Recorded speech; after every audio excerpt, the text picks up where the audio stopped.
Saint-Antoine de Padoue. Fernando Martin de Bulos, connu comme Saint-Antoine de Padoue ou Saint-Antoine de Lisbonne, né en 1195 à Lisbonne et mort le 13 juin 1231 près de Padoue en Italie, est un prêtre franciscain, maître de doctrine spirituelle, prédicateur de renom, thaumaturge, qui fut canonisé en 1232, moins d'1 an après sa mort, et il fut déclaré docteur de l'Église en 1946. Liturgiquement, il est commémoré le 13 juin. Fernando est né dans une famille noble et militaire. Descendant de Charlemagne, il est apparenté à la famille de Godefroy de Bouillon, avoué du Saint-Sépulcre, de qui sont issus les rois de Jérusalem, dont une branche s'est implantée au Portugal. Entré jeune chez les ermites de Saint-Augustin, il y fait d'excellentes études à Saint-Vincent de Forat, puis au monastère de la Sainte-Croix de Coïmbra, important centre d'études et de vie religieuse, où il est ordonné prêtre. En 1220, les dépouilles des franciscains morts martyrs au Maroc sont ramenées au Portugal. Le témoignage de ces vies le bouleverse et le conduit à demander son admission parmi les disciples de François d'Assise. Il y devient frère Antoine. À sa demande, il part en mission au Maroc, mais doit être rapatrié en Europe dès 1221 à cause d'un problème de santé.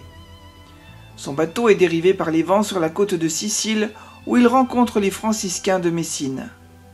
Il participe, aux côtés de François d'Assise, au chapitre général du 30 mai 1221 et passe près d'1 an au couvent de Monte Paolo, pratiquement isolé du reste de la communauté. En 1222, lors de l'ordination de plusieurs franciscains, il doit prendre la parole à la place d'un frère et montre un grand talent d'orateur et d'érudit.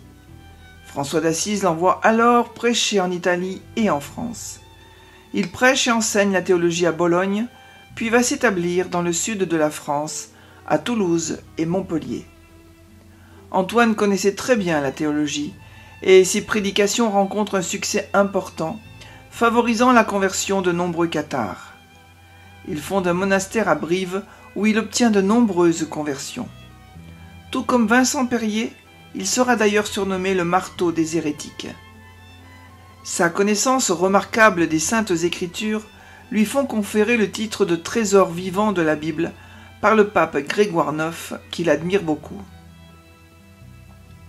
En 1226, il est custode de Limoges, et en 1227, après la mort du fondateur de son ordre, François d'Assise, il est provincial d'Italie du Nord, tout en continuant ses prêches et ses controverses face aux Albigeois. La tradition rapporte qu'en 1227, au moment de son retour de France, il aurait fait édifier un sanctuaire dédié à la bienheureuse Vierge des Grâces dans la ville de Gemona del Friuli, située dans le Frioul en Italie. Gemona abritait à l'époque une importante communauté de Patharins, secte considérée comme hérétique et contre laquelle Antoine prêchait. Ce sanctuaire, qui existe toujours, sera le premier consacré à saint Antoine dans le monde. En 1230, au chapitre, il renonce à sa charge de ministre provincial. Il est alors envoyé à Rome, où il devient l'un des conseillers du pape Grégoire IX, qui s'interroge sur la validité du testament de François d'Assise. En 1231, il est envoyé à Padoue, où il poursuit ses prêches durant le carême.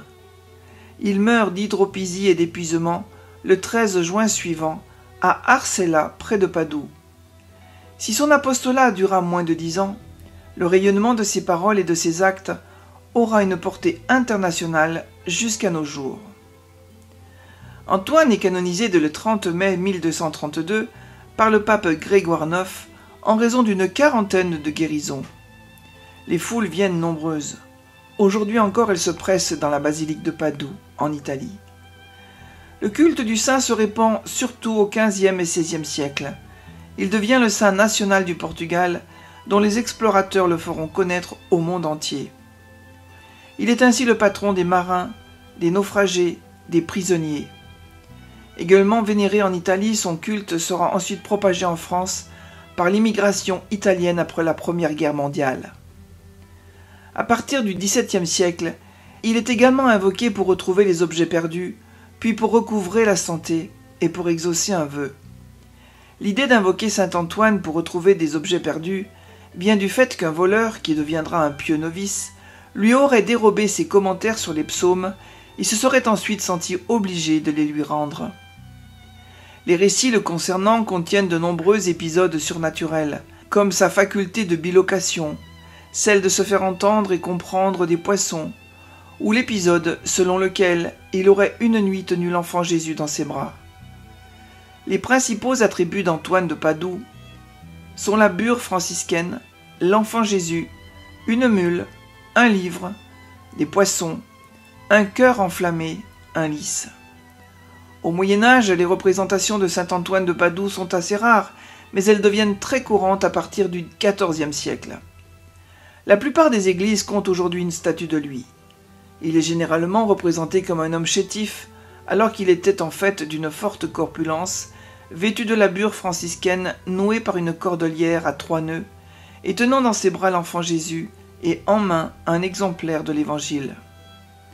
On le représente aussi souvent prêchant aux foules ou aux poissons, en discussion avec François d'Assise, guérissant des malades, remettant en place la jambe qu'un homme s'était coupée en signe de pénitence, faisant s'agenouiller une mule devant le Saint-Sacrement pour convaincre un juif qui doutait de la présence réelle de Dieu dans l'hostie, ou encore assistant à l'apparition de la Vierge Marie et de l'enfant Jésus, assis ou debout sur un livre.